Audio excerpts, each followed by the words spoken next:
बारिश की तेज आवाज, आधी रात का समय और शहर से दूर एक पुराना होटल रॉयल क्राउन।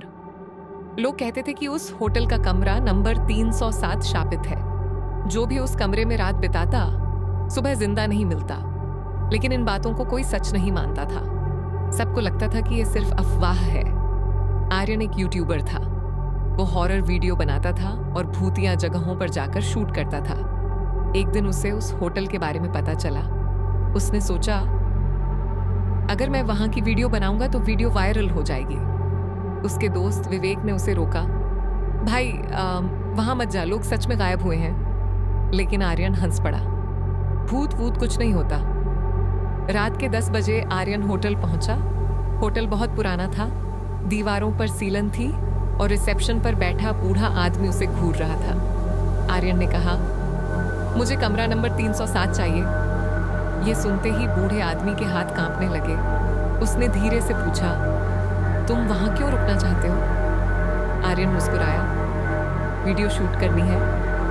बूढ़ा आदमी कुछ सेकंड चुप रहा, फिर कांपते हाथों से चाबी दे दी। लेकिन चाबी देते वक्त बोला, रात को अगर कोई दरवाजा खटखटाए तो मत खोलना। आर्यन कैमरा ऑन करके ऊपर जाने लगा। पूरा होटल खाली था, सिर्फ उसके कदमों की आवाज गूंज रही थी। टक टक टक। तीसरी मंजिल पर पहुंचते ही अचानक उसकी लिफ्ट बंद हो गई। पूरा फ्लोर अंधेरे में डूब गया। कुछ सेकंड बाद इमरजेंसी लाइट जली। अब सामने लंबा कॉरिडोर था और आखिर में कमरा नंबर 307। दरवाजे के नीचे से अजीब लाल रोशनी आ रही थी। आर्यन ने धीरे से दरवाजा खोला। कमरे के अंदर अजीब ठंड थी, जैसे वहां एसी नहीं, मौत चल रही हो। दीवारों पर पुराने खरोंच के निशान थे और कमरे में एक बड़ा आईना लगा था। उसने कैमरा सेट किया और वीडियो रिकॉर्ड करने लगा। दोस्तों, आज मैं उस कमरे में हूं जहां लोग मर चुके हैं। तभी आईने में उसे अपने पीछे कोई खड़ा दिखाई दिया, लेकिन पीछे मुड़कर देखा तो वहां कोई नहीं था। आर्यन घबरा गया। रात के 12:13 बजे कमरे के बाथरूम से पानी गिरने की आवाज आने लगी। टप टप टप। आर्यन धीरे धीरे बाथरूम की तरफ गया। दरवाजा आधा खुला था। उसने अंदर झांका। नल अपने आप चल रहा था, लेकिन असली डर तब शुरू हुआ जब उसने आईने में देखा कि उसके पीछे कोई लड़की खड़ी है। लंबे काले बाल, सफेद चेहरा और पूरी काली आंखें। आर्यन तेजी से पीछे मुड़ा, लेकिन वहां कोई नहीं था। डर के बावजूद आर्यन ने कैमरा चेक किया, लेकिन कैमरे में कुछ और ही रिकॉर्ड हुआ था। वीडियो में साफ दिखाई दे रहा था, जब वो कमरे में आया था तब उसके पीछे कोई लड़की चल रही थी। आर्यन के हाथ कांपने लगे। तभी कमरे का टीवी अपने आप चालू हो गया। स्क्रीन पर सिर्फ एक लाइन लिखी थी, अब तुम यहां से नहीं जा सकते। थक थक थक। अचानक दरवाजे पर दस्तक हुई। आर्यन डर गया। उसे बूढ़े आदमी की बात याद आई, दरवाजा मत खोलना। लेकिन बाहर से एक लड़की रो रही थी, प्लीज मुझे अंदर आने दो। आर्यन का दिल तेजी से धड़कने लगा। वो धीरे धीरे दरवाजे के पास गया और नीचे झुककर दरवाजे के नीचे से देखने लगा। बाहर किसी के पैर दिखाई दे रहे थे, लेकिन वो उल्टे थे। अचानक कमरे की सारी लाइट बंद हो गई।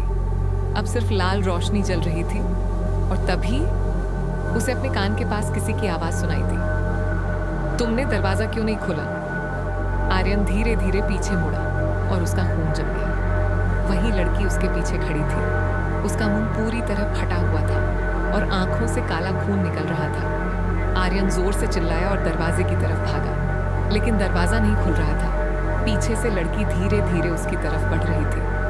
टक टक टक टक। उसकी गर्दन अजीब तरीके से टेढ़ी थी। वो हंस रही थी, लेकिन उसकी आवाज इंसान जैसी नहीं थी। अचानक टीवी अपने आप चालू हुआ। अब स्क्रीन पर एक पुरानी खबर चल रही थी। 5 साल पहले इसी कमरे में एक लड़की की हत्या हुई थी। हत्यारे ने उसकी लाश दीवार के अंदर छुपा दी थी। आर्यन डर से कांपने लगा। तभी दीवार से खरोंचने की आवाज आने लगी। खर्र खर्र खर्र। दीवार धीरे धीरे टूटने लगी और अंदर से एक सड़ा हुआ हाथ बाहर निकला। अब कमरे में सिर्फ चीखें गूंज रही थी। आईने में अचानक कई चेहरे दिखाई देने लगे। सब लोग मदद मांग रहे थे। हमें बचाओ, हमें यहां से निकालो। आर्यन रोने लगा। वो बार बार दरवाजा पीट रहा था, लेकिन तभी लड़की उसके बिल्कुल सामने आ गई। उसने धीरे से कहा, अब तुम भी हमारे साथ रहोगे। अगली सुबह होटल स्टाफ कमरे में गया। कमरा अंदर से बंद था। जब दरवाजा तोड़ा गया, अंदर कोई नहीं था। सिर्फ आर्यन का कैमरा पड़ा था और कैमरे की आखिरी रिकॉर्डिंग में सिर्फ एक चीज दिखाई दे रही थी। अंधेरे कमरे में आर्यन चीख रहा था और उसके पीछे वही लड़की खड़ी थी, मुस्कुरा रही थी। उस दिन के बाद होटल हमेशा के लिए बंद कर दिया गया। लेकिन आज भी लोग कहते हैं, अगर रात के 12:13 बजे उस होटल के पास जाओ तो तीसरी मंजिल की खिड़की में एक लड़का मदद मांगता दिखाई देता है।